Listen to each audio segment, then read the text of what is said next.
মিরাজ, আপনারা দেখছেন খবর 24 ঘন্টা।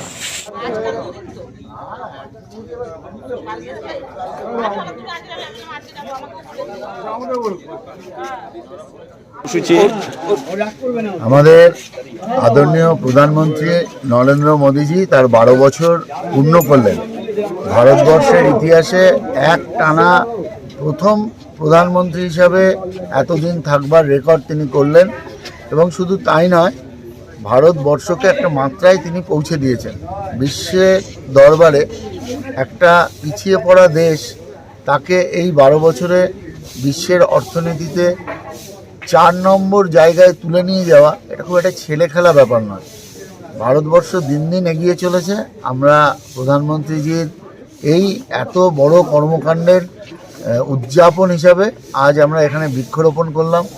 দেখতে পাচ্ছেন কিভাবে গরম বাড়ছে, গ্রীষ্মকালে আজকে টেম্পারেচার অনেক হাই। এই একটাই কারণ, যথেচ্ছভাবে গাছ কাটা হচ্ছে। তো প্রধানমন্ত্রী আমাদের কাছে আগ্রহ করেছিলেন এটা সারা ভারতবর্ষ জুড়ে প্রচুর গাছ লাগানো হচ্ছে যাতে উষ্ণায়নকে কমানো যায়। আমরা 26 নম্বর ওয়ার্ডে, এটা আমাদের চুচুড়ার শৈবক্ষেত্র, ষান্ডেশ্বরতলা মন্দির, এখানে এমনিই আমরা সারা বছর নানা পুজোক্রমে আসি। আজ আমরা এখানে বৃক্ষরোপণ করলাম এবং এই মন্দির প্রাঙ্গণে একটু স্বচ্ছ ভারত কর্মসূচি পালন করলাম। তৃণমূল চুরি করতো, আমাদের ঝাড় হয়ে গেছে, কেউ হবে না, সব পয়সা সবাই আমাদের পাবে। আমাদের 2 মাস মতো ঈশ্বরই জানে যে কি কষ্টে কেটে 2 মাস তো মাইনে পাইনি। আমরা ধার দেনা করে ঘর ভাড়া দিয়েছি, খাবো কি? আমাদের দোকানদার দিচ্ছিল না, বাজার দিচ্ছিল না।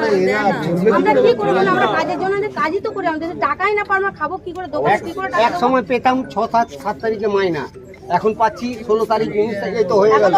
26 সালে পৌরসভা নির্বাচন, 26 সালে পৌরসভা নির্বাচনে আমাদের ভোট ক্ষমতা আসবে।